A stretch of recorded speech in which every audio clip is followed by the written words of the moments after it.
Muscular dystrophy માટે, કારણ કે મેં જેમ કહ્યું તેમ એલોપેથીમાં અત્યાર સુધી એની કોઈ પણ દવા નથી. તો ફિઝિયોથેરાપી એક એવું શસ્ત્ર છે કે જેના થકી અમે એની રોકથામ કરી શકીએ છીએ. એટલે દરેક આવેલા મસ્ક્યુલર ડિસ્ટ્રોફીના જે પેશન્ટ હોય છે એને અમે 1-to-1 ફિઝિયોથેરાપી કાઉન્સેલિંગ આપીએ છીએ. પછી બ્લડ સેમ્પલ્સ લઈએ છીએ, કારણ કે ડીએનએ ટેસ્ટિંગ આમાં બહુ જ ઇમ્પોર્ટન્ટ હોય છે. એટલે અમે એ લોકોનું બ્લડ સેમ્પલ લઈ અને ડીએનએ ટેસ્ટિંગ માટે મોકલીએ છીએ. સેકન્ડ છે યોગા અને પ્રાણાયામ. યોગા પ્રાણાયામથી અમુક હદે અમે ઘણી એમને રાહત, જે ફિઝિયોથેરાપી છે એની પેરેલલ યોગા અને પ્રાણાયામ પણ એ ઇક્વલ ચાલે છે, કે જેના થકી જે પણ મસ્ક્યુલર ડિસ્ટ્રોફી અફેક્ટેડ છે એને ઘણા હદ સુધી રાહત લઈ શકીએ છીએ. ગેમ્સ છે. હવે અમે અમારા કેમ્પમાં સ્પેશિયલી કે ક્યાંય પણ નાના બાળકો જે છે અમારા મસ્ક્યુલર ડિસ્ટ્રોફીવાળા, એના ઉપર અમે વિશેષ મહત્ત્વ આપવા માંગીએ છીએ. એટલે એના માટે અમે અલગ એક સેશન હોય છે ગેમ્સનું, સ્પેશિયલી મસ્ક્યુલર ડિસ્ટ્રોફી ઇફેક્ટેડ જેટલા પણ બાળકો છે એના માટે ડિઝાઇન કરેલી ગેમ્સ અમે રાખીએ છીએ, કે જેને એ લોકોને પણ એવું લાગે કે નહીં, અમે પણ બાળકો જે બાળ વૃત્તિ હોય છે એ એમની બહાર આવે. અને એક મુખ્ય છે એ એન્ટરટેનમેન્ટ વ્હીલચેર ડાન્સ છે, કે આજે આપણે તમે જોશો, કદાચ ઘણા લોકોને નવાઈ લાગશે કે વ્હીલચેરમાં લોકો કઈ રીતે ડાન્સ કરી શકે, પણ મનથી એટલું બધું હોય તો તમને કોઈ પણ આઈ થિંક પરિસ્થિતિ વચ્ચે આવતી નથી. બીજો અમારો જે પ્રોજેક્ટ છે એ સાથી છે. જેમ આપ સૌને જાણવામાં આવે છે કે મસ્ક્યુલર ડિસ્ટ્રોફી એ પ્રોગ્રેસિવ ડિઝીઝ છે. પ્રોગ્રેસિવ એટલે કે તમને એ ધીરે ધીરે વધતો જાય છે, અને એ જીનેટિક ડિઝીઝ છે. એટલે એક જ કુટુંબમાં એવું બની શકે કે જેમાં 4 ભાઈ બહેનમાંથી 3ને હોઈ શકે, 2ને હોઈ શકે. તો જે પણ એવા કુટુંબ હોય કે જેના 3 અને 4 મીન્સ ભાઈ બહેનમાં હોય, અને એ પેરેન્ટ્સને આપ ઇમેજિન કરી શકો કે કેટલું ટફ પડે. તો ફાઇનાન્શિયલ કન્ડિશન જેમની પણ એવી ના હોય કે જે કેરગીવર લઈ શકે, એને અમે લોકો અમારી સંસ્થા તરફથી કેરગીવર પ્રોવાઈડ કરવામાં આવે છે. એટલે કે એ લોકોની દેખરેખ રાખી શકે, કારણ કે રૂટીન કામ કરવા માટે પણ મસ્ક્યુલર ડિસ્ટ્રોફીથી ગ્રસ્ત જે હોય છે એ કરી શકતું નથી. તો એ સંસ્થા તરફથી આપવામાં આવે છે. પછી છે વિંગ્સ, કે જેના હેઠળ મોસ્ટલી બધા વ્હીલચેર બાઉન્ડ હોય છે. એટલે વ્હીલચેર અમે પ્રોવાઈડ કરીએ છીએ. સ્પેશિયલી ડિઝાઇન વ્હીલચેર પણ હોય છે, કે જે ઇલેક્ટ્રોનિક્સ હમણાં લેટેસ્ટ નીકળી છે.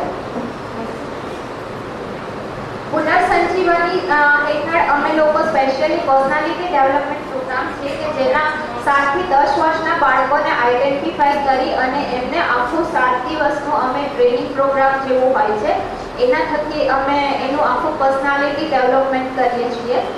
પ્લસ છે ગુરુકુલ. મલ્ટિપલ ડિસેબિલિટીની ફિલ્ડમાં પણ અમે લોકો કામ કરીએ છીએ. ઇટ્સ નોટ ખાલી મસ્ક્યુલર ડિસ્ટ્રોફીથી. ત્યાં સ્પેશિયલ ગુરુકુલ એટલે સ્પર્શ કરીને એમાં ચિલ્ડ્રન્સ માટેની આખી એક સ્કૂલ ચલાવવામાં આવે છે. આ અમારા પ્રેસિડેન્ટ છે હાલના મિસ સંજના ગોયલ. એમને 2004માં રાષ્ટ્રપતિ એવોર્ડ મળેલો છે ડિસેબલ ફિલ્મ માટે. મિસ સંજના ગોયલ છે જે, અને મિસિસ ઉમા બાતી જે અમારા ચેરમેન છે અત્યારના, અને બાકી છે અમારા બેકબોન્સ, જેના થકી અમારી આઈઆઈએમની આખી સંસ્થા ચાલે છે. હવે અમુક અચીવર્સ છે જે લોકોએ મસ્ક્યુલર ડિસ્ટ્રોફીથી ગ્રસ્ત હોવા છતાં પણ એક આઇડલ બન્યા છે બધા માટે. એવાનો પરિચય આપને મિસ્ટર કૃષ્ણા આપશે. हमारी संस्था की तरफ से पूरे देश में ये संस्था फैलाई जा रही है, और हर स्टेट में हमने एक चैप्टर हेड बना के रखा है जो कि पूरे स्टेट को संभालते हैं.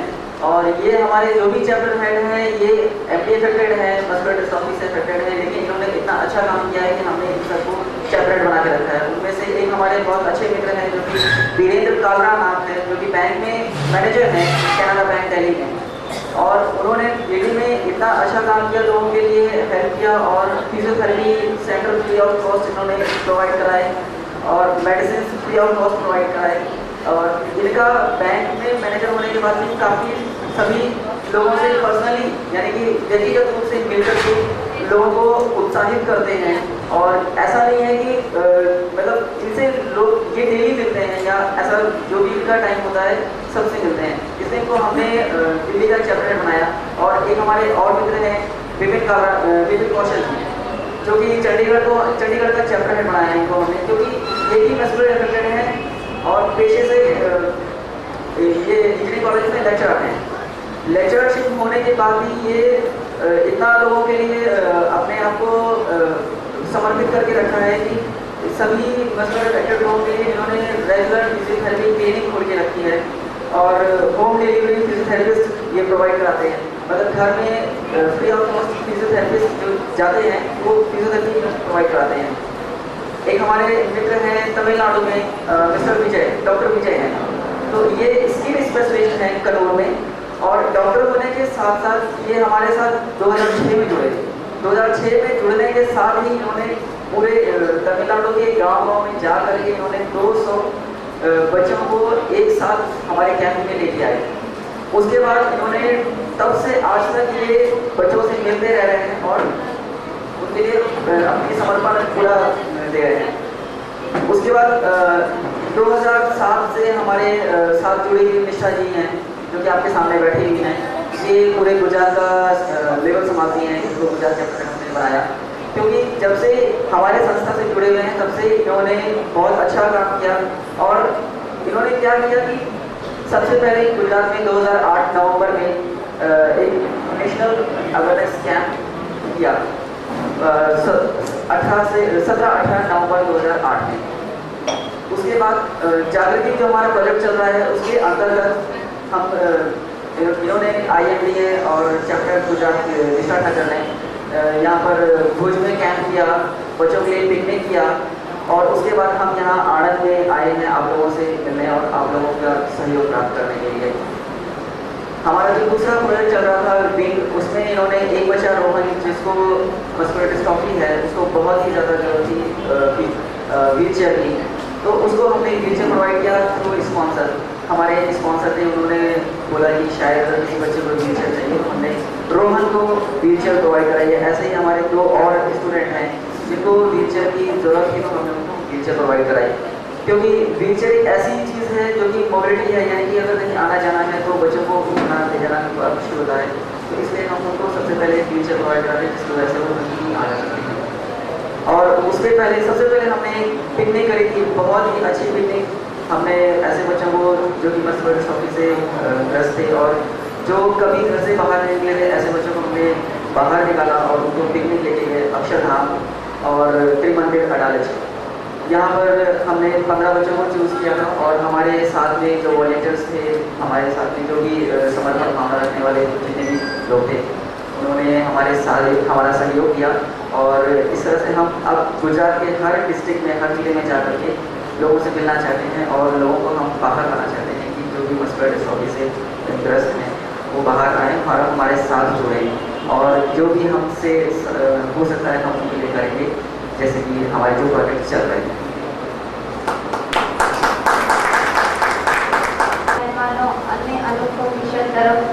सहयोग અને સહકાર અમને મળેલો છે એ બદલ ખૂબ ખૂબ આભાર, અને અમે આવી રીતના જે કાર્ય કરીએ છીએ એમાં આપ સૌ અમને આશીર્વાદ અને સહયોગ આપે. ધન્યવાદ. નિષ્ઠાબેને ખૂબ સુંદર માહિતી આપી કે તેઓ અને સંસ્થા કેટલું સુંદર કાર્ય કરી રહી છે. હવે હું આણંદના પ્રખ્યાત ન્યુરોફિઝિશિયન ડૉક્ટર હિમાંશુભાઈને વિનંતી કરું કે તેઓ પ્રાસંગિક ઉદ્બોધન કરે. હિમાંશુભાઈ.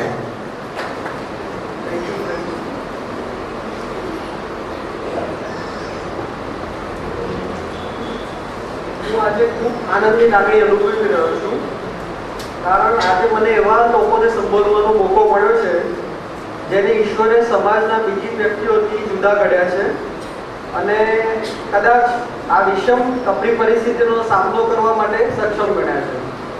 અને આને માટે હું યોગી આરોગ્ય કેન્દ્ર, અનુપમ મિશન અને ઈના આંટીનો ખાસ કરીને આભારી છું. મસ્ક્યુલર ડિસ્ટ્રોફીના દર્દીના સંભાળ રાખનાર અને બાકીના સમાજનો દર્દી પ્રત્યેનો અભિગમ આવા સંમેલન અને કેમ્પથી બદલાશે અને આગળ શોધખોળને અને પ્રવર્તમાન પરિસ્થિતિને જાણવામાં ઘણો મોકો મળશે. આજનો વિષય ચાલુ કરતા પહેલા થોડીક મૂળભૂત સમજ શરીર અને સ્નાયુ વિશે મેળવીએ. આપણે હલનચલન કરીએ છીએ એના માટે મારે હાથ ઉપાડવો હોય તો મારા સ્નાયુઓ અમુક મારે વાપરવા પડે છે. સ્નાયુઓ શેના બનેલા છે? પ્રોટીનના. પ્રોટીન કેવી રીતે નક્કી થાય છે? શરીરમાં જનીન રંગસૂત્રો આવેલા છે જે આપણને વંશ પરંપરાગત વડવા તરફથી માતા પિતા તરફથી મળે છે અને એ કોડ વર્ડ છે, માઇક્રોચિપ છે કોમ્પ્યુટરની, અને એ નક્કી કરે છે કોમ્પ્યુટર કેવી રીતે કામ કરશે. જનીન ડિફેક્ટિવ આવે, જનીનમાં કંઈ ગડબડ આવે તો એને કારણે પ્રોટીન જે શરીરમાં બનવાનું તે ડિફેક્ટિવ આવશે, ત્રુટિજનક, અને એને કારણે સ્નાયુ જે બનવાના તે ડિફેક્ટિવ આવશે, ત્રુટિજનક, જેને કારણે કાં જન્મથી સ્નાયુ નબળા બને અથવા થોડી ઉંમર પછી ધીરે ધીરે નબળા પડવા માંડે. એટલે મસ્ક્યુલર ડિસ્ટ્રોફીને આપણે વ્યાખ્યાયિત કરીએ તો આનુવંશિક સ્નાયુના રોગો જેમાં પ્રોટીનના બંધારણમાં જનીનની દ્રષ્ટિએ ત્રુટિ હોય. મસ્ક્યુલર ડિસ્ટ્રોફીના ઘણા બધા પ્રકાર પાડવામાં આવ્યા છે મેડિકલ સાયન્સમાં. એમાં પ્રોટીનની ત્રુટિ નક્કી કરવામાં આવે છે. ડિસ્ટ્રોફિનમાં તકલીફ છે, સેક્રોગ્લાયકનમાં તકલીફ છે, કાલ્પેઇનમાં તકલીફ છે, લેમિનિનમાં તકલીફ છે. એના પરથી એના પ્રકાર પાડવામાં આવ્યા છે. ઉપરાંત રોગના લક્ષણો, સ્નાયુની બાયોપ્સીમાં વિવિધતા જે જોવા મળે છે એ પ્રમાણે એના પ્રકાર મુજબ દર્દી કેવી રીતે સુધારો પામશે, બગડશે, કેવી રીતે એની આખી જિંદગી જશે એ આપણે પ્રોગ્નોસ્ટિકેટ કરી શકીએ. જન્મથી જ આપણને ખ્યાલ આવે કે આ દર્દી આવી રીતે આગળ વધશે, આ રીતે એનો બગાડો થશે, આપણે એને ક્યાં મદદરૂપ થઈ શકીશું. થોડા પ્રકાર છે, લાંબા મોટા નામ છે પણ હું નામ તમને જણાવું છું. Duchenne muscular dystrophy, Becker's muscular dystrophy, limb girdle muscular dystrophy, congenital muscular dystrophies, oculopharyngeal muscular dystrophies, myotonic dystrophies, periodic paralysis, metabolic myopathies, બધી ડગલાબંધ myopathies જુદા જુદા નામ આપવામાં આવ્યા છે. અલ્ટિમેટલી એક પ્રોટોટાઇપ એટલે ડ્યુશેન મસ્ક્યુલર ડિસ્ટ્રોફી એક ઉદાહરણ તરીકે ડિસ્કશનમાં મૂકીશ અને ત્યાર પછી થોડી માહિતી બીજી ડિસ્ટ્રોફીઝ વિશે પણ આપીશ. ડ્યુશેન મસ્ક્યુલર ડિસ્ટ્રોફી એક્સ રંગસૂત્ર સાથે સંકળાયેલો રોગ છે અને ફક્ત પુરુષોમાં જોવા મળે છે. સ્ત્રીઓ આની કેરિયર સ્ટેટમાં રહે છે. કેરિયર સ્ટેટ મીન્સ એને રોગ થતો નથી, ખાલી એ રોગ એક પેઢીમાંથી બીજી પેઢીમાં લઈ જાય છે. લગભગ 1 લાખની વસ્તીએ 3 દર્દીઓને ડ્યુશેન મસ્ક્યુલર ડિસ્ટ્રોફી થાય છે. એટલે આણંદની વસ્તી ગણીએ તો લગભગ 8-9 દર્દીઓ આણંદમાંથી નીકળે, આણંદ ટાઉનમાંથી. દર 3500 નર બાળકના જન્મમાંથી એક નર બાળક ડ્યુશેન મસ્ક્યુલર ડિસ્ટ્રોફીથી એફેક્ટ થાય છે. એના લક્ષણો બહુ કેરેક્ટરિસ્ટિક છે કે જન્મ સમયે બાળક નોર્મલ હોય છે. જન્મ વખતે કોઈ જ ખ્યાલ નથી આવતો કે આને ડ્યુશેન મસ્ક્યુલર ડિસ્ટ્રોફી નીકળશે ભવિષ્યમાં. લગભગ 1.5 વર્ષે જ્યારે ચાલવાનું બાળક ચાલુ કરે છે ત્યારે પંજા ઉપર ચાલવાનું ચાલુ કરે છે અને ચાલ થોડી અસામાન્ય હોય છે, ક્લમઝી હોય છે. 2 થી 3 વર્ષની વચ્ચે બાળક લગભગ દોડવાનું, કૂદવાનું મીન્સ જમીનથી ક્લિયર થઈને કૂદવાનું, આ રીતે એ કૂદવાનું આ બાળકો મેળવી શકતા નથી અને નીચે બેસીને ઊભા થતી વખતે એ ગોવર્સ મેન્યુઅરનો ઉપયોગ કરે છે. એટલે બહુ લાક્ષણિક એનો કેરેક્ટરિસ્ટિક હોય છે. દૂરથી પણ એ બાળકને ઊભો થતા જો મને ખ્યાલ આવી જાય કે ડ્યુશેન મસ્ક્યુલર ડિસ્ટ્રોફી છે. એમાં બાળક